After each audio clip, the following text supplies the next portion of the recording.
Bueno, entonces vamos a comenzar. ¿Quién es Tito? Les voy a llevar solo algunos versos para que ustedes puedan conocer quién es Tito. Vamos a leer Tito 1:4, si quieren buscarlo. Tito 1:4, y si alguien lo tiene puede leerlo. A Tito, Ajá, 1:4. verdadero hijo en la común fe, gracia, misericordia y paz de Dios, Padre y del Señor Jesucristo, Señor nuestro Salvador. Se refiere a Tito como hijo, ¿verdad? Dice hijo en la común fe, una común fe igual como la que tiene Pablo. Una fe que tiene algo en común con la de él, tienen algo ellos en común. Pero se refiere a él como un hijo, entonces muy posiblemente Pablo lo ganó para la fe al predicar el Evangelio. Leemos también, por ejemplo, en Gálatas 2, vaya a Gálatas, voy a leer yo unos versos en Gálatas capítulo 2. Queremos introducir de una manera simple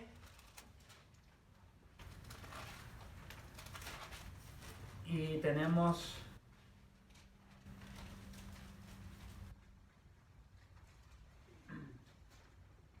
ya está ahí en Gálatas 2. Dice de esta manera: entonces después de 14 años subió otra vez a Jerusalén con Bernabé, llevando también a Tito. Aparece como un colaborador de Pablo, lo está llevando, ¿verdad? Por alguna razón lo lleva. Dice: subí por causa de una revelación y les presenté el evangelio que predico entre los gentiles. ¿A quién le presentó el evangelio que él predicaba entre los gentiles? ¿Verdad? Le podemos decir a los hermanos líderes en la iglesia en Jerusalén. Él quiere hacerles saber cuál es ese evangelio que él predica entre los gentiles, para que ellos estén tranquilos y no estén desconfiando que él está predicando otro evangelio diferente, sino que es el mismo evangelio. Pero hay una diferencia, ¿verdad? Que es un evangelio que se le está predicando a los gentiles. Y eso creaba una especie de incertidumbre. ¿Por qué? Porque los gentiles no eran personas que vivían con reglas que los judíos practicaban muy regularmente dentro de su vida, ¿verdad? Religiosa. Entonces, fíjese lo que dice: subí por causa de una revelación y les presenté el evangelio que predico entre los gentiles, pero lo hice en privado a los que tenían alta reputación, para cerciorarme de que no corrían ni había corrido en vano. Pero ni aun Tito, que estaba conmigo, fue obligado a circuncidarse, aunque era griego. Entonces sabemos que Tito era griego, ¿verdad? Sabemos que posiblemente lo consideraban griego porque sus padres eran griegos. El caso de Timoteo no era así. ¿Recuerdan a Timoteo?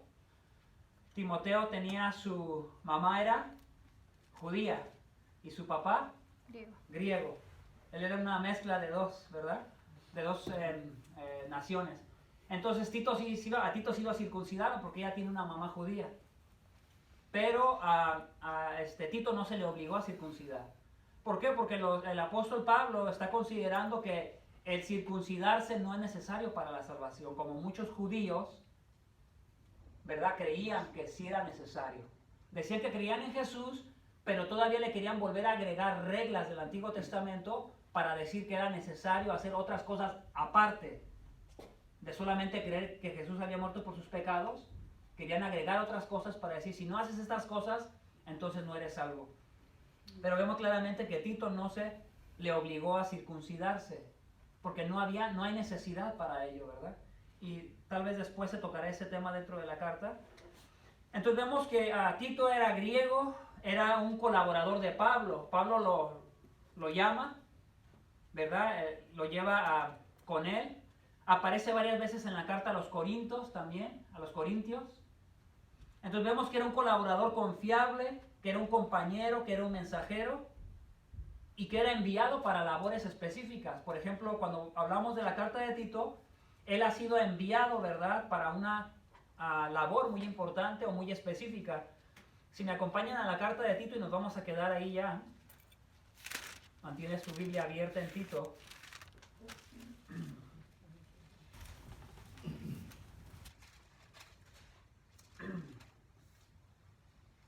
Vea por favor al verso 5. Por esta causa te dejé en Creta, para que pusieras en orden lo que queda y designaras ancianos en cada ciudad como te mandé. Es muy específico, ¿verdad? ¿Lo miran ahí? Le dice: por esta razón. ¿Para qué está Tito ahí, en Creta? Para corregir lo deficiente. Para ordenar, para corregir. ¿verdad? Parece que hay un Problem. desorden ahí, ¿verdad? Parece que la iglesia ya ha caminado, ya ha avanzado, ya lleva tiempo ahí. No sabemos los detalles, cómo es que ha llegado ahí, pero la iglesia ya ha avanzado en esa isla. Si usted se imagina en su mente, más o menos, ubica dónde está la botita de Italia. Ujú. Yo le llamo la botita en el mapa, ¿verdad? No sé cómo pasen adelante. La botita es, si la vemos en el mapa desde arriba, en el mar Mediterráneo, usted va a ubicar la botita de Italia, entonces hacia abajo aparecen unas islas en el mar Mediterráneo. Bueno, ahí está lo que se conocía antiguamente como la isla de Creta. Entonces era un lugar muy importante porque tenía muchos puertos y Pablo lo miraba como un lugar muy valioso para que se desarrollaran los grupos en hogar, que era la iglesia, y de ahí pudiese correr a muchos lugares, porque era un lugar donde mucha gente venía y mucha gente salía. Y él lo miraba como un lugar estratégico. Entonces, de alguna u otra manera, dice que Pablo deja en Creta a Tito.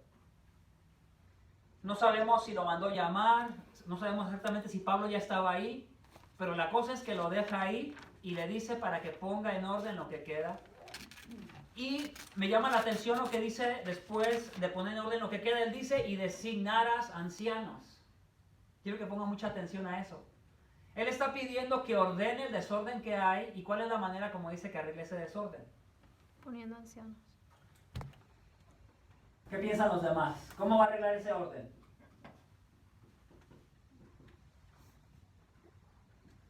Llevando personas viejitas. No, más preparados. Ajá, preparadas. Mira cómo está ahí él queriendo establecer orden. ¿Cómo lo va a hacer? A través de ancianos. Le está diciendo muy específicamente cómo se ordena la iglesia. ¿Sí? La iglesia no se ordena con democracia. La iglesia no se ordena con votos nada más. La iglesia se ordena con un grupo de hombres maduros que van a comenzar a gobernar bien su casa. Porque si saben gobernar bien su casa, también van a saber gobernar bien la iglesia de Dios. Entonces, parece que es claramente lo que le está transmitiendo, ¿verdad? Pablo a Tito, y le dice, por esta razón te dejé, para que arregles. Entonces, podemos pensar de Tito como alguien que por lo menos estaba preparado, ¿verdad? Ya les expliqué un poquito quién es Tito. La segunda cosa es, ¿por qué esta carta es conocida como carta pastoral? Bueno, porque está dirigida no a un nuevo creyente. Aunque esta carta era leída públicamente a la iglesia, más particularmente, ¿a quién está dirigida? Vean el verso 4. Tito. ¿A quién está dirigida? A Tito, ¿verdad? Verdadero hijo en la fe, verdadero hijo en la común fe. Entonces está dirigida a Tito. Entonces las cartas de Timoteo, ¿a quién están dirigidas? A Timoteo. La carta de Tito, ¿a quién está dirigida? A Tito. Entonces, particularmente ellos dos son colaboradores de Pablo. Podemos decir que son personas que cumplen responsabilidades pastorales. Y es por eso que estas cartas son reconocidas como cartas pastorales. Entonces, ¿a dónde nosotros debemos de ir para saber cómo ordenar a la iglesia? Ajá. Primera y segunda de Timoteo y a... Porque el tema va a ser muy evidente ahí, ¿verdad? Estas hablan de orden en la iglesia. Y más específicamente te dice el cómo ordenarla. ¿Sí lo miran eso ahí? En esos versos hay un deseo de ordenar.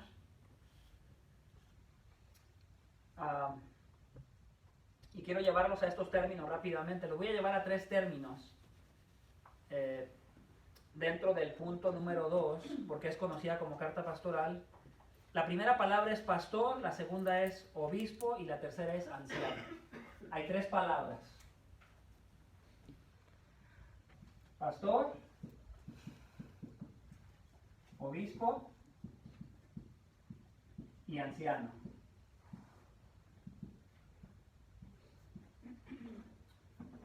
Y les voy a enseñar cómo estas 3 palabras hacen referencia a la misma persona. Es una misma persona. Pero está haciendo 3 trabajos diferentes. pero la Biblia se refiere a los tres como si fuera la persona que está desempeñando esas tres cosas. Entonces, la primera es pastor, que viene de una palabra pues original, ¿verdad? Que quiere decir eso, pastor. Y son personas que lideran, que protegen, muy particularmente protegen. Buenos días. Buenos días. Protegen, ¿verdad? Cuidan.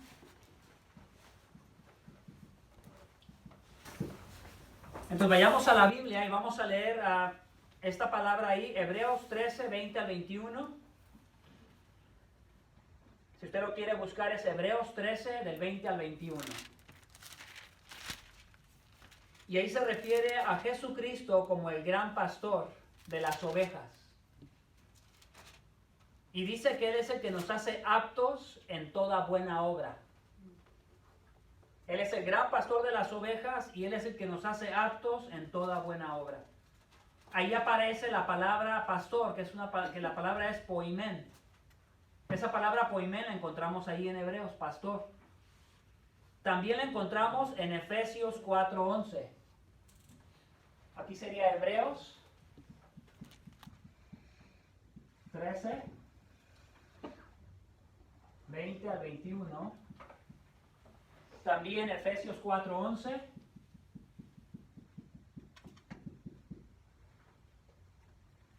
¿Alguien lo tiene? Efesios 4:11, ¿lo puede leer? Si no, yo lo leo. Dice que Él dio a unos el ser pastores.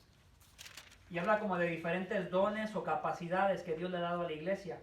Y ahí vemos otra vez la palabra poimen, ahí aparece, pastor, pastores, ahora en plural, poimen. También lo podemos ver en Primera de Pedro 5:2. Primera de Pedro 5:2. Les voy a dar rápidamente los tres y luego voy a hacer un ejercicio de donde hay versículos donde las tres aparecen combinadas refiriéndose a la misma persona. Primera de Pedro 5:2, ¿alguien lo tiene? Apacentad la grey de Dios que está entre vosotros, cuidando de ella, no por fuerza, sino voluntariamente, no por ganancia deshonesta, sino con ánimo pronto. Entonces fíjese, ahí no aparece la palabra pastor, ¿o sí? ¿Ve el versículo? ¿Aparece la palabra pastor ahí? No. No. Pero la palabra pastorear aparece ahí. Sí, apacentar. Algunos dicen, otras versiones dicen Apacentar. apacentar. Entonces la palabra apacentar y pastorear es intercambiable ahí. Entonces no vemos la palabra pastor, pero vemos apacentar. Y esa palabra apacentar es poimen, la misma palabra. Entonces ahí ya vemos no solamente el título de pastor, pero vemos a un pastor que está haciendo el trabajo de pastorear, ¿verdad? Una cosa es el título y otra cosa es el trabajo que ese título tiene. Entonces ahora vamos a pasar a obispo. Vamos a Hechos 20, 28. Hechos 20, 28.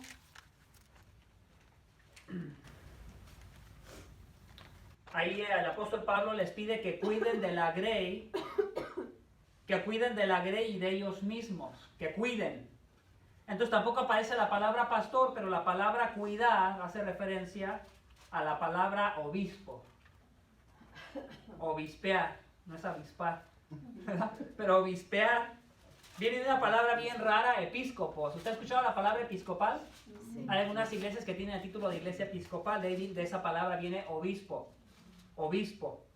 Entonces la idea del obispo es alguien que supervisa. Un supervisor. ¿Qué es un supervisor en un trabajo, por ejemplo? ¿Qué hace un supervisor en su trabajo? Revisar que todo esté bien. Revisar que todo esté bien. ¿Regularmente hace el mismo trabajo que los que están trabajando en alguna empresa? No. No, ¿verdad? No, a veces no trabaja a la intensidad que trabaja una persona que a lo mejor está manejando una maquinaria. Pero el supervisor que tiene que hacer su propio trabajo, que posiblemente sea supervisar no solamente a esa persona, sino a más personas que están haciendo posiblemente el trabajo, y la responsabilidad recae sobre él de asegurarse que los demás están haciendo su trabajo. Entonces la idea de obispo es supervisar, o un supervisor o guardián.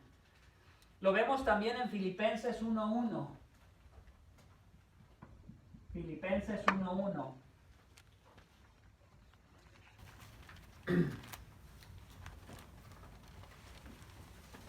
Si alguien lo puede leer, si alguien tiene Filipenses 1:1, no quiero quedarme en Tito para no perderme.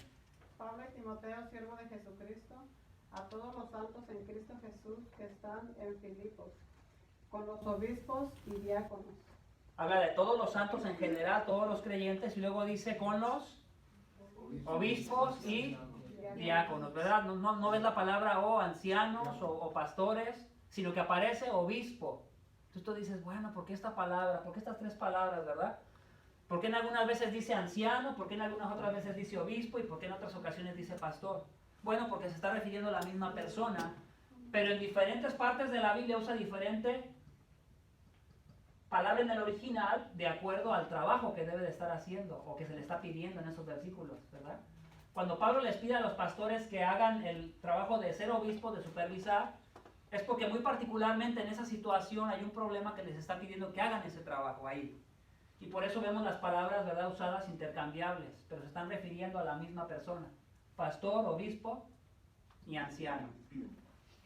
Entonces, aparecen solo obispos y diáconos. Si hablábamos de dos trabajos en la Biblia que se mencionan, solo aparecen dos títulos para trabajo a hacer. ¿Cuáles son? Solamente obispos y diáconos, no hay más, ¿verdad? Solamente obispos o diáconos. O dentro del servicio de la iglesia, o estás haciendo una responsabilidad de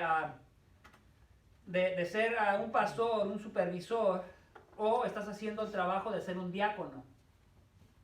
Y el diácono también tiene, eso no lo vamos a ver ahora, pero el diácono también tiene, aparece en la Biblia y también en las cartas, pero son los únicos dos que aparecen, ¿verdad? Estas dos responsabilidades. Y pasemos a la tercera, ancianos, que también viene de una palabra que le han escuchado, a presbúteros. Ajá. La original es presbúteros, es una palabra que se escucha rara para nosotros, pero en este caso tal vez le hemos escuchado en algún lado esta palabra, ¿verdad? Presbítero, o la hemos escuchado de alguna otra manera. Hemos escuchado también iglesia, por ejemplo, presbiteriana, ¿verdad? Utilizando ese título.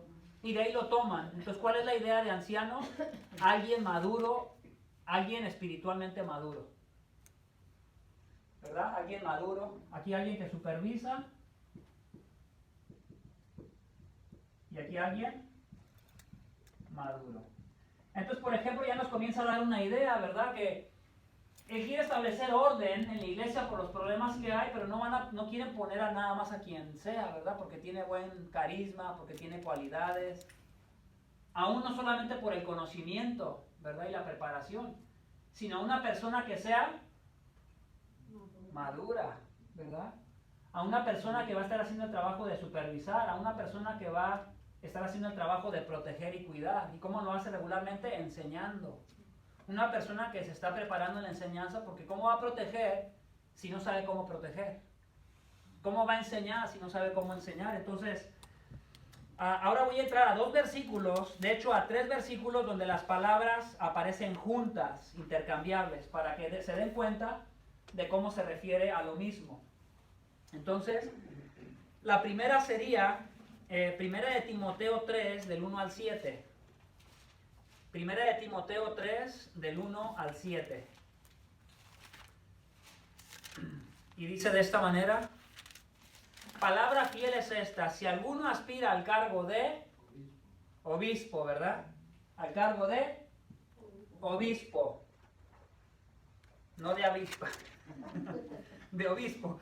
Si alguno aspira al cargo de obispo, buena obra desea hacer. Pareciera ser que esta persona debe de, para empezar, desearlo. No es nada más decir, hay que agarrar a alguien que tenga cualidades y hay que ponerlo. Pareciera ser que es un deseo natural que brota del interior de una persona que está madurando, que está creciendo en el Señor, y que pareciera ser, ¿verdad?, que es algo que apasiona, que mueve su corazón a hacerlo. Pero luego comienzan las características. Un obispo debe ser, pues, irreprochable. No me voy a detener en cada una de ellas porque es mucho tiempo, no lo voy a mencionar. Debe ser irreprochable, o sea, alguien que no se le pueda condenar de algo grave.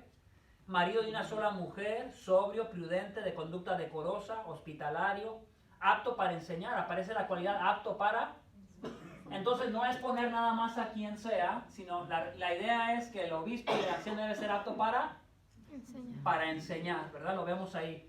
Entonces ahí están las cualidades de los obispos y los puede terminar de leer en su casa. Pero ahora quiero combinar esos requisitos de los obispos con Tito 1 del 5 al 9. Combinemos ahora Tito capítulo 1 del 5 al 9 y ahora va a mencionar requisitos no de obispos, sino requisitos de ancianos. Vamos a verlo en el verso 5. Por esta causa te dejé en Creta para que pusieras en orden lo que queda y designaras ancianos en cada ciudad como te mandé. Las iglesias funcionaban mayormente en este tiempo por grupos de hogares en casas. ¿Sí? Entonces la idea es que hubiera una pluralidad de ancianos que gobernaran todas esas iglesias en casas. Por eso dice, y designaras ancianos en cada ciudad como te mandé. No vas a ver ahí particularmente que designaras ancianos en cada grupo de casa porque se entendía que todos los grupos de casas eran una sola iglesia. Ustedes saben ahora es un poco diferente porque están las diferentes denominaciones y ya se han establecido muy particularmente y cada creyente ya pertenece a veces a una muy particular. Pero en aquel tiempo, mientras la iglesia apenas está creciendo, desarrollándose, no hay esta idea tan fácil, ¿verdad? Como me voy de esta iglesia porque estoy dando mal testimonio y me voy a otro lugar donde me conozcan. En aquel tiempo esa cuestión no era tan fácil porque todas las iglesias eran manejadas, ¿verdad? Por un grupo de ancianos que supervisaban, que gobernaban y que guiaban a todos los grupos que conformaban la misma iglesia. Entonces la idea es designar, no dice que designe a uno por cada grupo, ¿verdad que no? Sino la idea es designar ancianos en plural, a varios. Se necesitan varios para poder gobernar. Entonces aquí aparecen también requisitos para los ancianos, obsérvenlos, verso 6, y los van a ver que son muy similares a los requisitos de los obispos. Esto es, si alguno es irreprensible, marido de una sola... ¿Ven las similitudes con Timoteo? Con los requisitos de los obispos. Estos requisitos entonces son también pedidos para los ancianos, entonces muy fácilmente nosotros podemos unir a los ancianos y a los obispos que hacen el trabajo de pastor. Ambas palabras son la misma persona haciendo dos trabajos diferentes, pero ambos tienen los mismos requisitos. ¿Hasta ahí se entiende? Sí. Sí, no, creo que no es tan difícil esto entenderlo cuando vas a la Biblia y lo explicas claramente cuando está ahí. Entonces, algunos otros, véanlos, no obstinado, no iracundo, no dado a la bebida, no pendenciero, no amante de ganancias deshonestas, sino hospitalario, amante de lo bueno, prudente, justo, santo, dueño de sí mismo. Entonces vemos que hay requisitos y que no debería de haber una sobreestimación o una menos valorización de poner nada más a cualquier persona, ¿verdad? Por ponerla. En algunos casos tal vez por la necesidad, ¿verdad? Se presenta la necesidad. Pero la idea es que los apóstoles, en este caso Pablo, ellos tienen bien claro en la mente que cuando comienzan una obra, para poder establecer orden en esa obra deberían de establecer ancianos. ¿Sí? ¿Lo han mirado claro hasta ahorita? Ellos lo miran, si ellos iniciaran una obra, ¿qué es lo que ellos harían? Si comienza a predicarse el evangelio y la gente comienza a responder al evangelio, ellos mandarían ancianos para que esos ancianos, ¿verdad?, protejan, cuiden, supervisen y sean maduros para que les den ejemplo. Entonces sería la manera de cómo guiar a una congregación que acaba de nacer. Esa es la idea. Pero en ocasiones, bueno, no los hay. Bueno, ¿qué pasa cuando no hay hombres maduros, verdad? Y se acaban de convertir, cuando apenas, vamos a decir que en Creta apenas comenzó la obra. ¿Cómo le iban a hacer? ¿Verdad? Si no había hombres maduros. Bueno, para empezar, ¿a quién dejó ahí? A Tito. ¿Y qué le pidió a Tito que hiciera? Que pusiera en orden lo que quedaba, lo que estaba todavía mal. ¿Y cómo lo iba a hacer? Estableciendo ancianos. Designando ancianos, ¿verdad? Designando ancianos. Y esa es la idea general. Voy a terminar el punto número 2 de por qué esta carta es conocida como carta pastoral con estos dos versículos que combina, bueno, nada más un último versículo ya. Primera de Pedro 5 del 1 al 2, ya lo leímos, pero voy a detenerme en unos versos ahí, para que vean cómo estas tres palabras aparecen también ahí, pero ahora aparecen entremezcladas, juntas. Vean.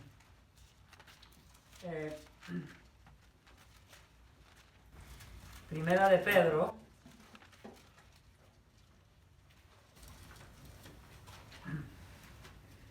Y el capítulo 5, voy a leer los primeros versos.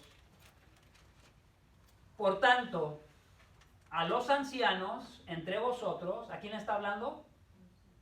A los ancianos, ¿verdad?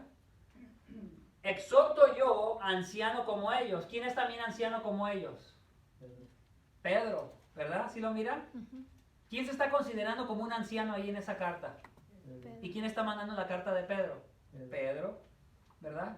Dice, yo anciano entre, se cuenta como ellos también, como un anciano también. Él no reclama su título de apóstol ahí, porque él es apóstol.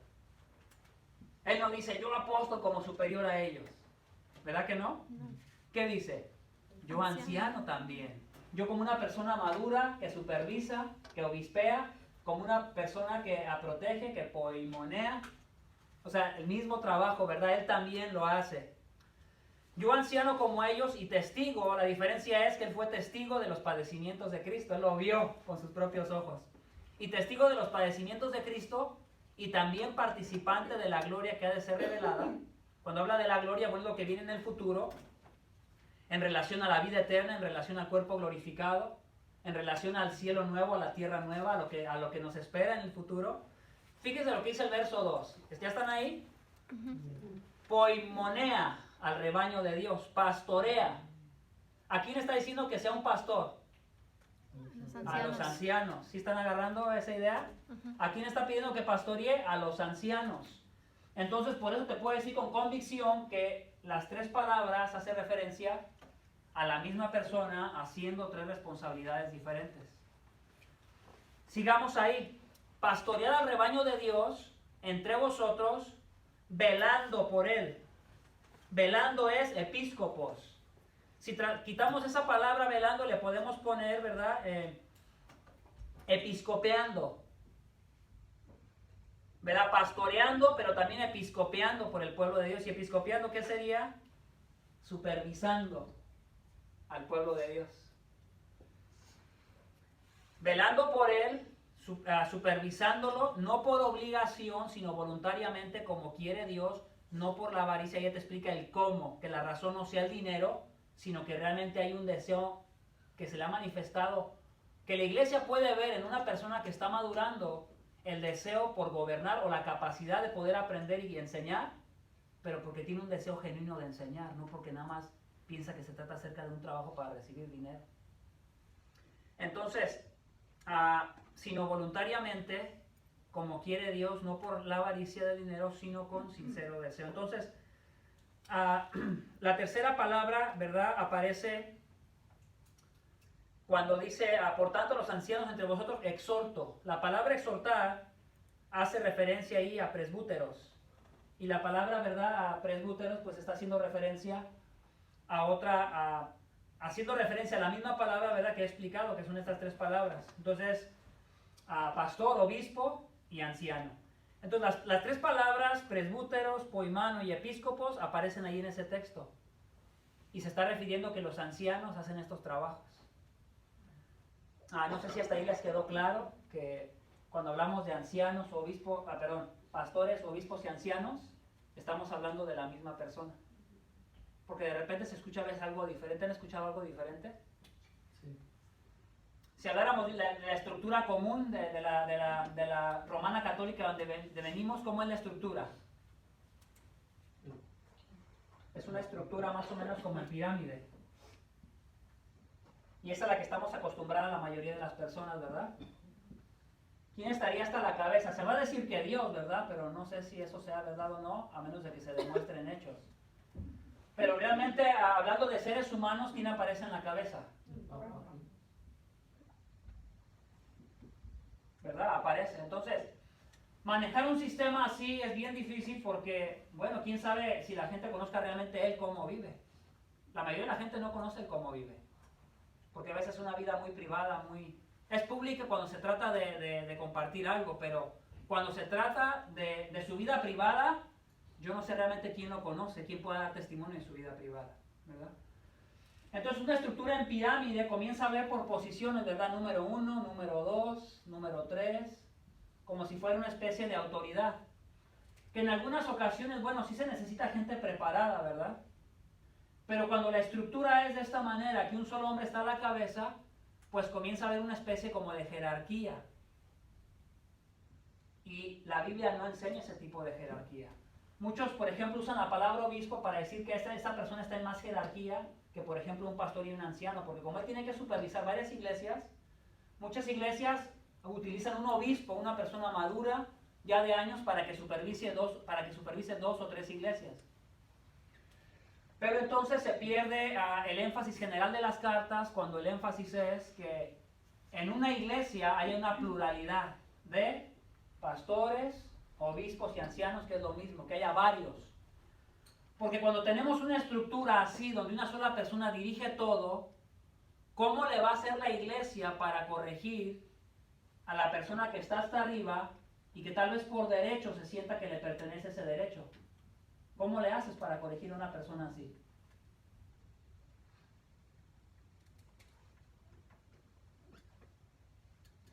Ahora, ¿cómo le harías para corregir a uno de estos tres cuando hay varios de ellos? Lo estoy haciendo pensar, ¿verdad? Ustedes contéstenme. Se llega a un acuerdo, ¿no? Hay varios. Cuando tienes a varios bajo la misma autoridad, que nadie de ellos es más, el otro está en la misma situación de decirte, ¿sabes qué? ¿Qué pasa con tu vida en esta área de pecado? Pero aquí de repente puede ser más difícil porque tal vez tú busques a quién pedirle ayuda, pero los que realmente te conocen más es la gente que está alrededor de ti en la congregación. Entonces, ¿quiénes son los que van a poder dar testimonio de ti? La congregación es la que puede dar testimonio, la que va a avalar, ¿verdad? La que va a poder decir, queremos seguir el ejemplo de nuestro pastor porque vemos cómo es en esto otro. Entonces, la idea es que no es la iglesia la que lidera la iglesia, pero son los ancianos los que lideran la iglesia, pero debe de haber una pluralidad, varios. Porque si no, entonces, ¿cómo corriges cuando uno se les comienza a zafar una tuerca? ¿Verdad? Porque a todos se nos puede zafar una tuerca en alguna área. ¿Y quién te va a poder corregir? ¿Cómo un pastor va a poder ser corregido? Bueno, con la ayuda de otro que esté bajo la misma autoridad. Y eso ayuda a establecer y... Aunque bueno, tal vez alguno de ellos tenga más experiencia y esa experiencia que él tiene más va a ayudar más a la iglesia, es obvio. Pero no necesariamente uno de los pastores va a ser excelente en todo y los demás no lo van a superar en alguna área. Por supuesto que los otros lo van a poder superar en alguna área de carácter posiblemente. Y va a poder ser complementado el otro con otra vida que no es exactamente a él y con la perspectiva bíblica de otra persona, ¿verdad? Hay veces el más anciano puede ser de repente exhortado por el anciano más joven. Hay veces el más joven puede ser exhortado por el más anciano. Pero la idea es que ellos deben de gobernar la iglesia y establecer una estructura de una pluralidad de ancianos, ¿verdad? Que es lo mismo pastor, obispo y anciano. Y esa es la idea, ¿verdad? De no tener una estructura así, porque entonces, ¿qué es lo que llega a suceder? Que vivimos en un contexto en español como latinos y tal vez también en inglés, pero nosotros lo hemos conocido como latinos, un contexto donde la gente dice Dios me habla. Casi como que Dios le habla al oído y le habla palabras audibles. Entonces cuando una persona proclama que Dios le habla en el oído, ¿qué comienza a pasar a la congregación? Como que lo eleva más para decir que tiene mejor comunión con Dios que todo el resto de la congregación. ¿Qué va a pasar cuando el pastor esté mal en alguna área? No solamente vamos a decir algo de pecado, pero algo que necesita ser corregido particularmente. ¿Cómo le haces para decirle a un hombre que dice que Dios le habla en el oído, para decirle que posiblemente esté equivocado y que necesite ser corregido? Va a ser difícil que te acepte ser corregido porque a él Dios le habla. Y a él Dios le dice cómo debe de ser guiada la iglesia. Y eso se maneja mucho entre nosotros en un contexto latino que lo recibimos de los anglosajones, de un movimiento que se llama Toronto Blessing, que surgió hace muchos años, que se comenzó a dar mucho lo del pentecostalismo. Gente moviéndose, gente brincando, gente aladando como perro, gente que la tocan y se cae. Esto a ustedes se les hace raro, pero esto es bien común en nuestros países de Latinoamérica. Yo conocí en una iglesia así, donde la gente se toca y se cae. Y hasta yo lo llegué a hacer. ¿Y uno por qué llega a hacer ese tipo de cosas? Bueno, por tus emociones. Tus emociones pueden ser tan tocadas en tu ser interior que produce algo en tu cuerpo. La gente se relaja, la gente se descansa, y un aparente descanso. Pero pregúntame si por esas caídas que te das maduras. Si el Espíritu Santo estuviera interesado en hacer ese tipo de cosas, ¿por qué a veces no maduramos y crecemos? ¿Por qué no nos estamos convirtiendo en ancianos maduros que gobernamos cada día mejor nuestras casas? Y es lo que llega a suceder, que ese tipo de autoridad es muy difícil. ¿Por qué? Porque ¿cómo vas a poder corregir, verdad? Entonces yo por eso yo no creo en tal cosa como que de repente Dios te va a hablar algo en el oído.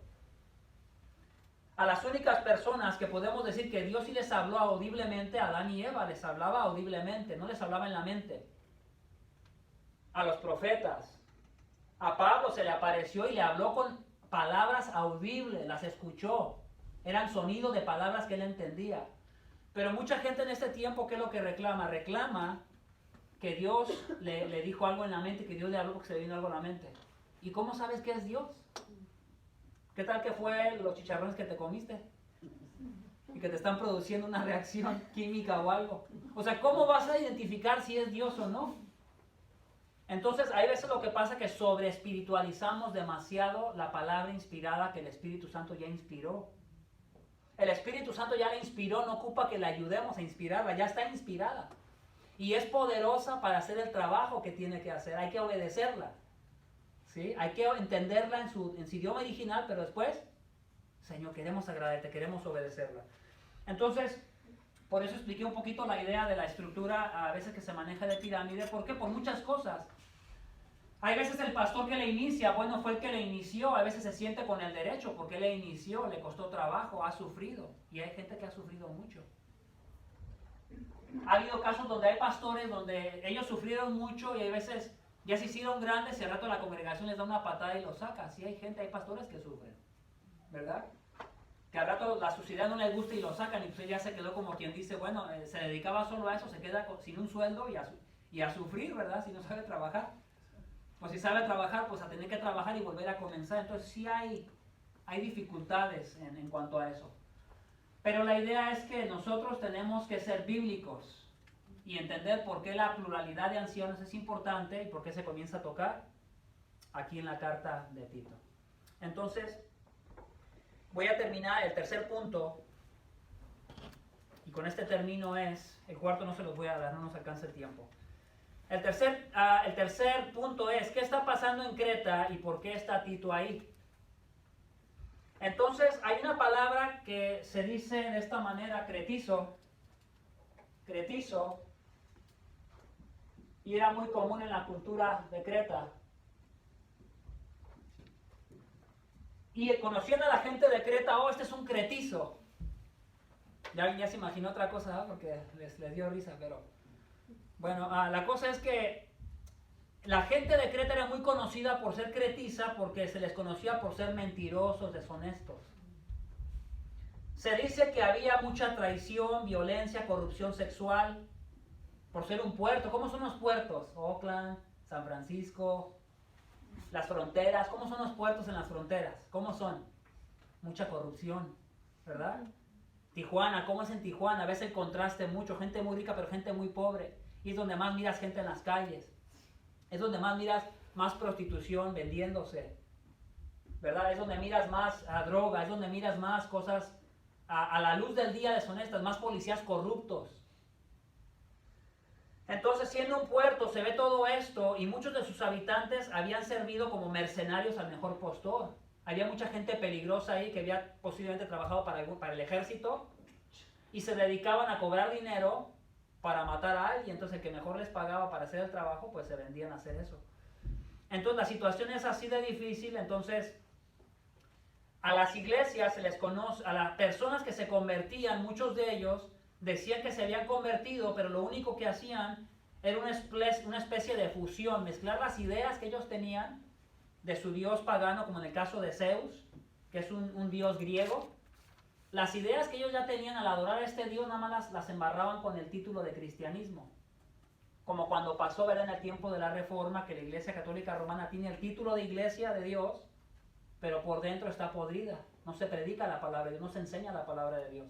Se enseñaban filosofías y tradiciones de hombres. Entonces, vemos aquí, ¿verdad?, que lo pudiéramos traducir de esta manera. Imagínese como, ¿usted conoce este dicho, el que no tranza no avanza? ¿Qué quiere decir? ¿Qué pasa si no transeas? No avanzas. ¿Se conoce, por ejemplo, a México, a América Latina con esos dichos? Sí. Vas a México, yo fui a México hace unos años y como fue llevar un carro para una persona que me pidió que les ayudara, yo llevaba las placas de California y me paró. Bueno, y cualquier argumento inventó para no dejarme ir, hasta que no se le dio un dinero. La persona que nos venía guiando, como ya parecía, ¿sabes qué? Deja de molestarnos. Yo le iba diciendo, ¿por qué me estás parando? Y esta persona ya le dio uno de 20 y como diciendo, ya vete, déjanos de molestar. Entonces, es más o menos una cultura así. Y cuando el cristiano comienza a vivir una vida así, que dice que es cristiano, pero su vida refleja más o menos la cultura de que no tranza, no avanza, entonces, ¿qué clase de cristiano eres? ¿Verdad? Es la idea del contexto en Creta y la razón de por qué Pablo le escribe a Tito para que arregle todo lo que está desordenado. Porque vean los hombres que hay ahí, vean en Tito. Veamos a Tito. Vamos al capítulo 1.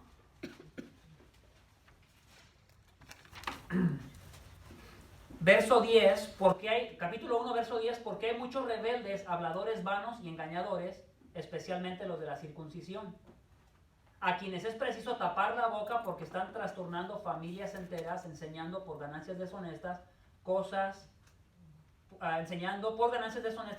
que no deben. Entonces hay una problemática ahí, ¿verdad? Gente que parece que es cristiana, pero realmente está muy interesada en judaizar a las personas, en que hagan cosas que muchos de los judíos practicaban en el Antiguo Testamento, y dice que están trastornando familias enteras. Parece que esta idea de vivir una vida santa, una vida justa, se está perdiendo. Y Pablo quiere corregir eso. También lo miras en algunos otros versos, capítulo 3, verso 10 y 11. Al hombre que cause divisiones después de la primera y segunda amonestación, deséchalo, sabiendo que el tal es perverso y peca, habiéndose condenado a sí mismo. O sea, personas que pueden estar dentro del liderazgo, pero que realmente viven una vida de deshonestidad. Una vida de que se la pasan transeando para avanzar y dicen que son cristianos.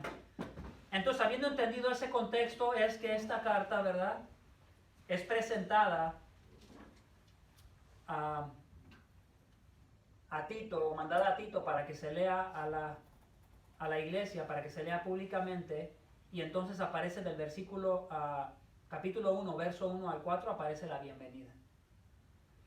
Y voy a introducirlo para que lo sigamos la siguiente semana. Puede seguir su vista, dice Pablo, siervo de Dios y apóstol de Jesucristo, conforme a la fe de los escogidos de Dios y al pleno conocimiento de la verdad que es según la piedad. Con ese versículo paro de leer la Biblia y nada más quiero presentarles la idea que está ahí. Entonces Pablo se presenta como un siervo, como un esclavo. Un esclavo se debe a su amo. Un siervo no dice, yo hago lo que quiero, cuando puedo, cuando se me antoja. No, un esclavo hacía lo que el amo le decía. Se debía totalmente a lo que el amo decía. Entonces él se mira a sí mismo como un esclavo, como un siervo, pero no que se siente obligado, sino que voluntariamente se ha entregado a él en agradecimiento por el amor con el cual este amo lo ha conquistado. Y se presenta también como un apóstol, como alguien, ¿verdad?, que ha sido enviado en la autoridad de otro. Él es un servidor, y algo que nos debe de caracterizar a nosotros, hermanos, es que somos siervos. No que tenemos un título como cristianos nada más, sino que somos servidores. Queremos servir, buscamos servir, no estamos esperando que nos pongan el ejemplo a servir, sino que nosotros queremos ser ejemplo para servir. No solamente se presenta como esclavo y apóstol, que va en la autoridad de Jesucristo, pero dice que el propósito, vea estas palabras, conforme a la fe de los escogidos de Dios. Esa es difícil de entenderla, y más en la Reina Valera y en la de las Américas. Dice que él es un siervo y un esclavo de Jesucristo, pero un esclavo de Jesucristo y un apóstol de Jesucristo, conforme a la fe de los escogidos de Dios. Entonces, hay veces hay que ir a otras versiones para que ayude un poquito, pero la idea ahí es que Pablo es un siervo y un apóstol de Jesucristo y de Dios, con el propósito de traer a la fe a los escogidos de Dios. Es lo que está diciendo. Ese es su propósito, predicar el evangelio para traer a la fe a los escogidos de Dios. Y ahí aparece la elección otra vez, no la explica, pero ya aparece, y es todo lo que voy a decir en cuanto a la elección, porque ya le hemos hablado mucho tiempo. Pero ya aparece, ¿verdad? Entonces el propósito de él ser un esclavo y un apóstol de Cristo es para ir, predicar el evangelio y traer a la fe a los escogidos de Dios, a los que Dios ha escogido. Y no solamente dice eso, dice también, y al pleno conocimiento de la verdad, que es según la piedad. Ahora lo que voy a hacer, lo voy a tratar de decir en mis propias palabras. Por lo menos el versículo 1 para que se entienda mejor, ¿sí? Porque creo que se va a entender mejor. Entonces, Pablo se presenta como un esclavo enviado en la autoridad del Señor Jesucristo con el propósito de traer a la fe a los escogidos de Dios y para que conozcan la verdad que es según la piedad.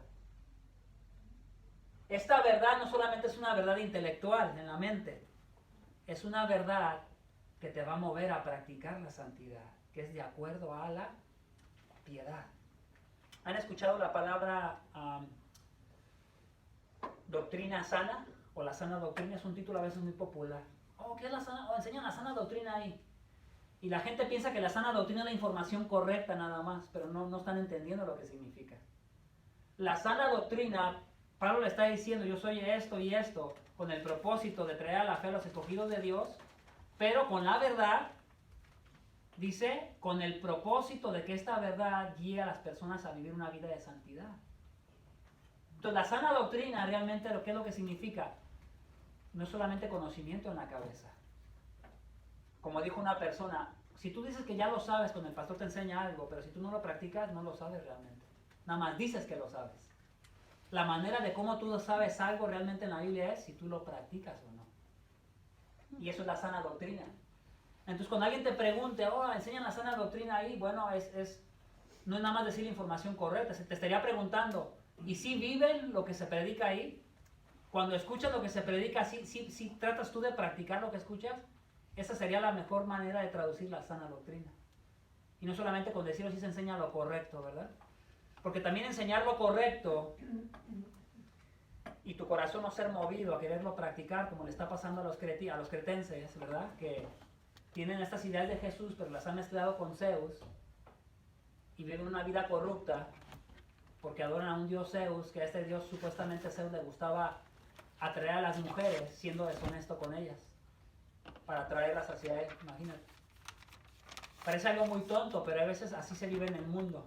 Dices que amas a Jesús, pero realmente lo que te mueve son otras ideas que no tienen nada que ver con Jesús. Dices que amas a Jesús, pero realmente amas a lo que te entregas. Amas a lo que le dedicas más tiempo. Amas aquello que te mueve y te controla, que consume la mayoría de tu tiempo y tus energías. Y eso es lo que Pablo quiere corregir, para taparle las bocas a estas personas y para que este grupo de ancianos que van a saber gobernar su propia casa comiencen a influenciar esa cultura que está supuestamente siendo cristiana, pero que ha sido corrupta, corrompida, ¿verdad? Y ahí terminamos.